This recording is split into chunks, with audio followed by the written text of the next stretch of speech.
Binlerce yıldır yaşamın kaynağı zeytin ölmez ağacı. Onun hikayesi 12.000 yıl önce bereketli hilalde başladı. Uğramadığı diyar, el vermediği insan kalmadı. Yaşamın her anında dolaşan zeytin, kandillerde, yemeklerde, sabunculukta şifa kaynağı olarak kullanıldı. İnsanlık geceyi ilk kez zeytinyağıyla aydınlattı. Zeytin sanat ve edebiyatın da içine girdi. Sözlü kültürde yerini aldı. Sanatçının değişmez ilham kaynağı oldu. Tarih öncesi zamanlardan bu yana Akdeniz yaşamının en önemli parçalarından biri olan zeytin, kültürü, lezzeti ve ekonomik değeriyle İzmir Yarımadası'nın en karakteristik ürünü. Zeytinin yabanisine delice denir. Aşılanır, akıllanır ve daha verimli hale gelir. Gelin zeytinin sofralarımıza geliş hikayesini birlikte deneyimleyelim.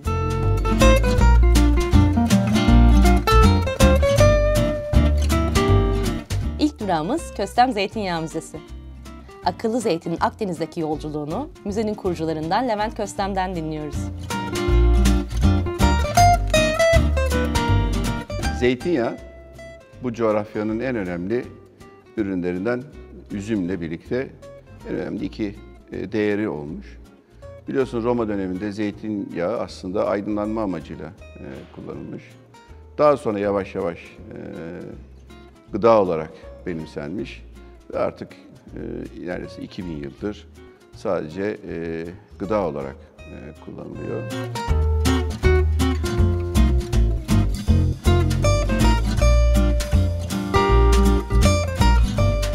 Benim inancım şu, bu bölge yani Yarımada zeytinin ana vatanlarından bir tanesi.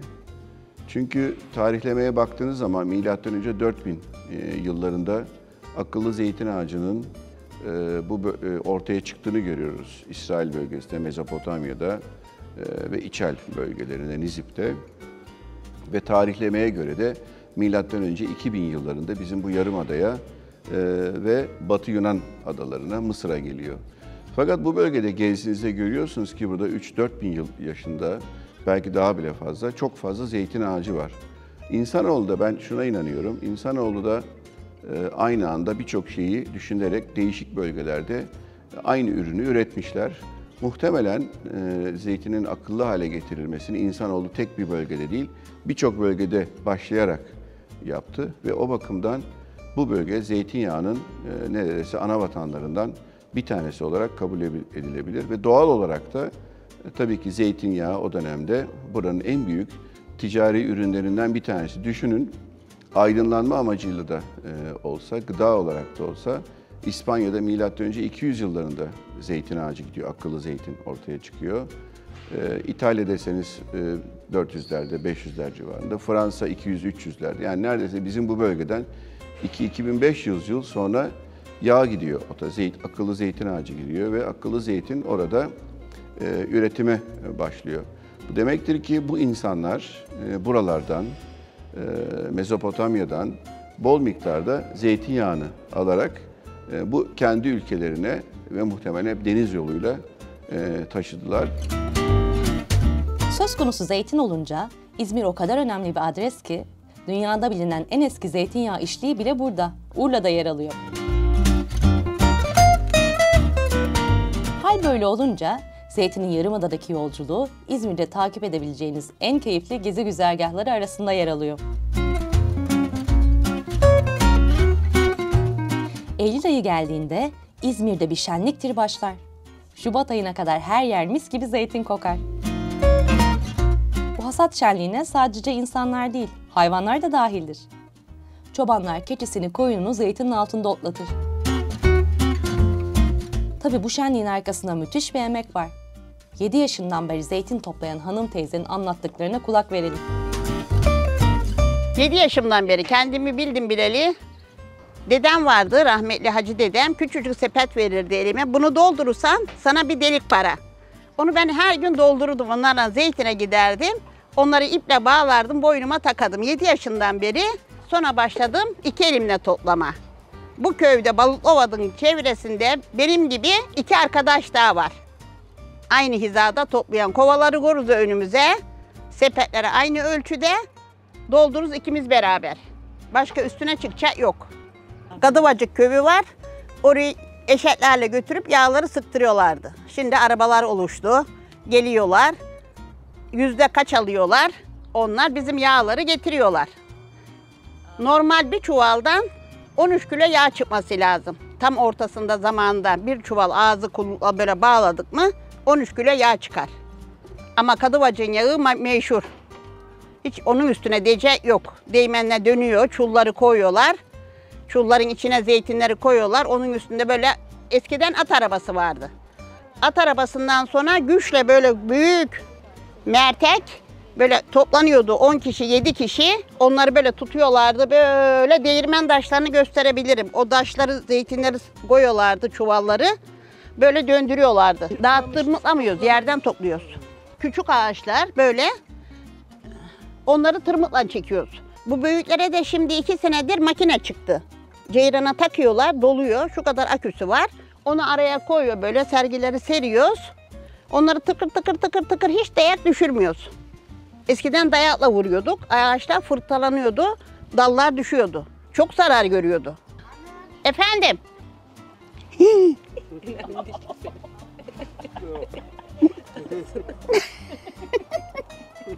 Devam.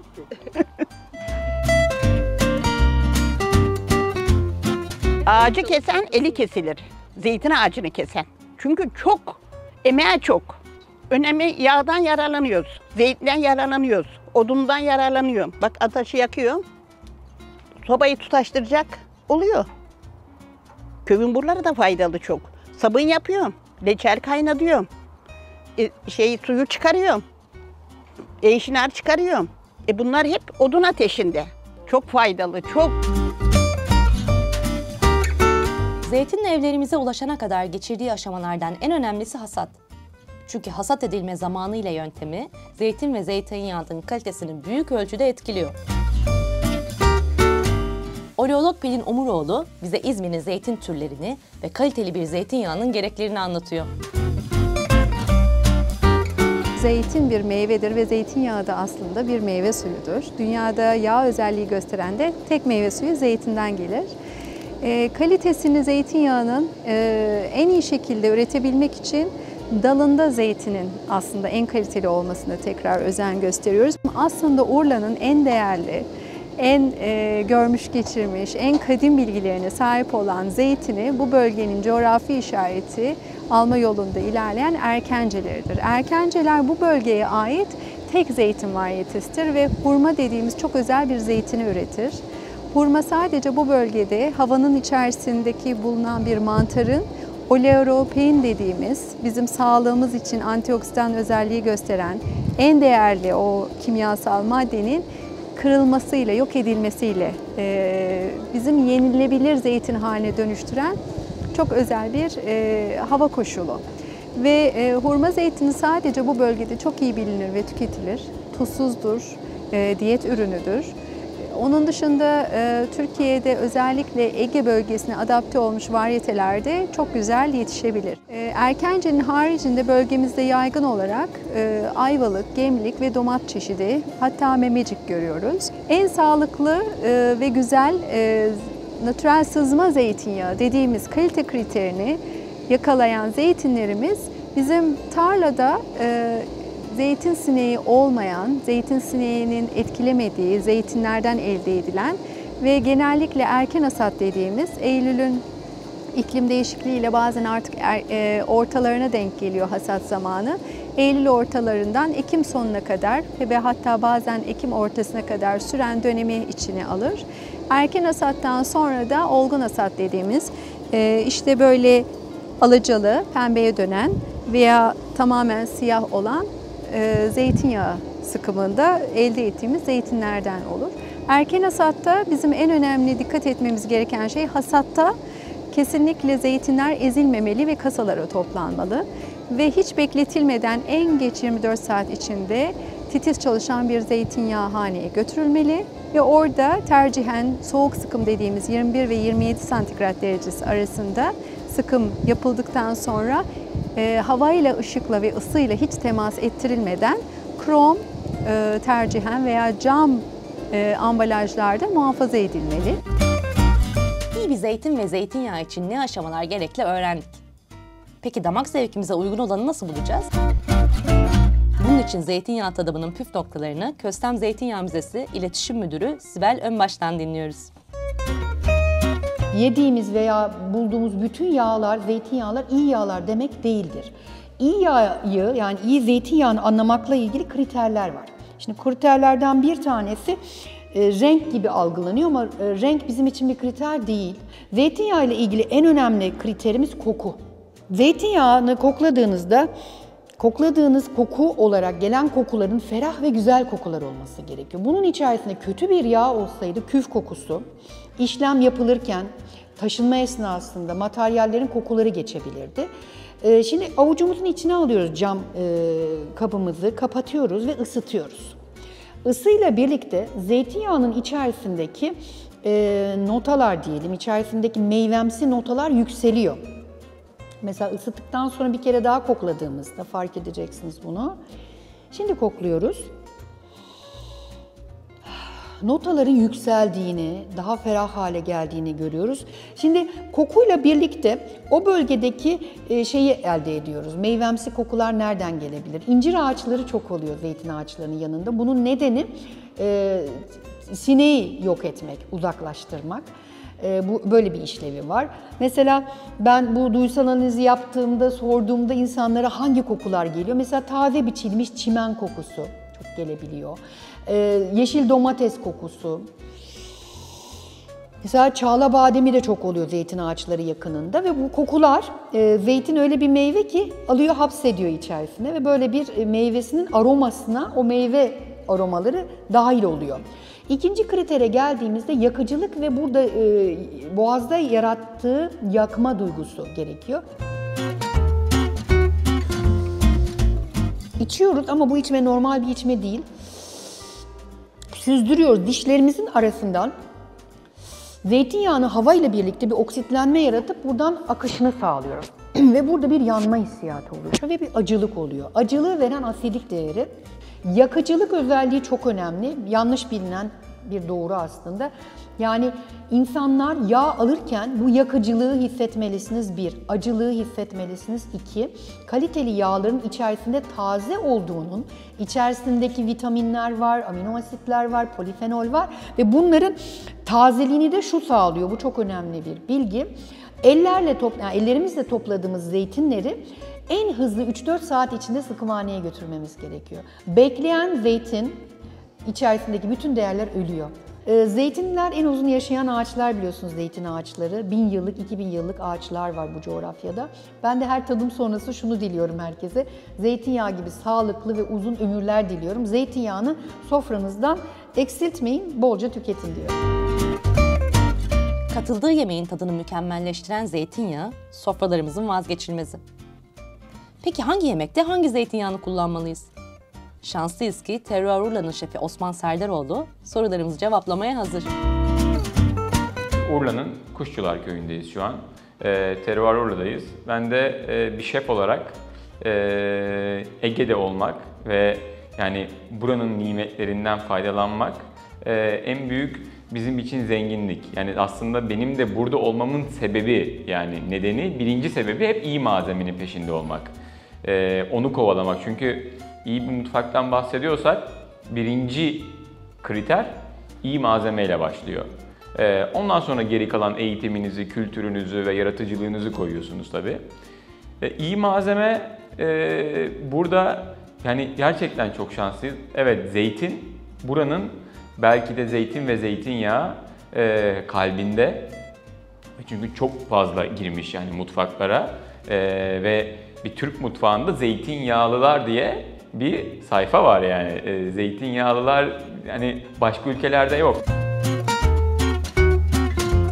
Yemek işinde, gıda işinde gıda ne kadar az hareket ediyorsa, ne kadar yakınsanız hani hem fiyat performansla hem fiyattan tasarruf ediyorsunuz ama kalite 10 kat artıyor. Çünkü yani bir enginarı inanın bana kopartılıp kopartılmaz, daha o sakız kokusu üzerindeyken pişirmek, dolaba daha girmeden çok farklı bir raiha ve aroma veriyor.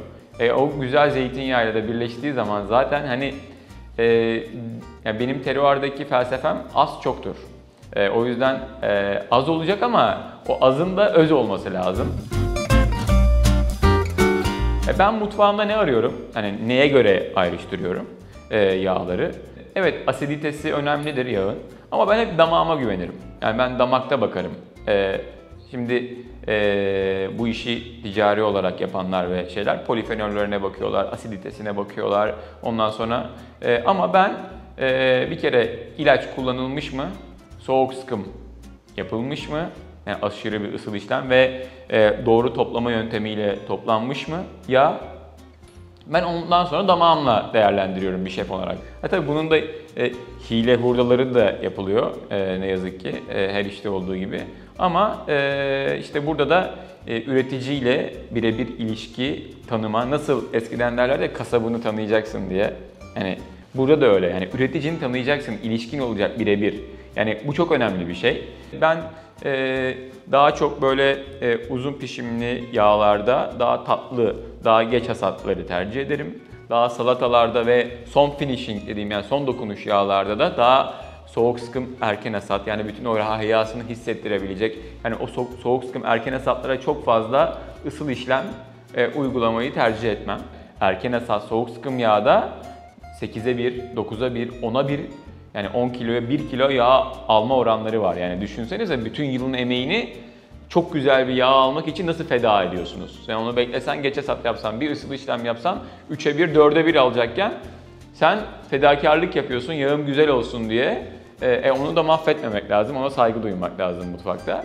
Biz de bu şekilde değerlendiriyoruz yağları. Binbir emekle sofralarımıza gelen zeytin ve zeytinyağı bizlere ulaşana kadar uzun ve meşakkatli bir yolculuk geçiriyor. İzmir bir zeytin coğrafyası. Güzel bir restoranda yediğiniz yemekte, katıldığınız bir hasat şenliğinde, tarihini okuyacağınız bir müzede ya da doğayla iç içe bir yürüyüşte zeytin size hep eşlik ediyor. Yüzlerce yıldır nesilden nesile aktarılarak zeytinin bereketi bizlere kadar ulaştı. Bizim yapmamız gerekense onu korumak. Bu zeytin ağaçları söküle yol geçti. Tüm ağaç gitti. Gübre yok, keçi yok, yağmur yok. Ne olacak bunlar? Sonumuz ne olacak bizim? Ne kalacak torunlarımıza, çocuklarımıza? Köy diye bir şeye kalmıyor. Hepimiz şehirli olduk.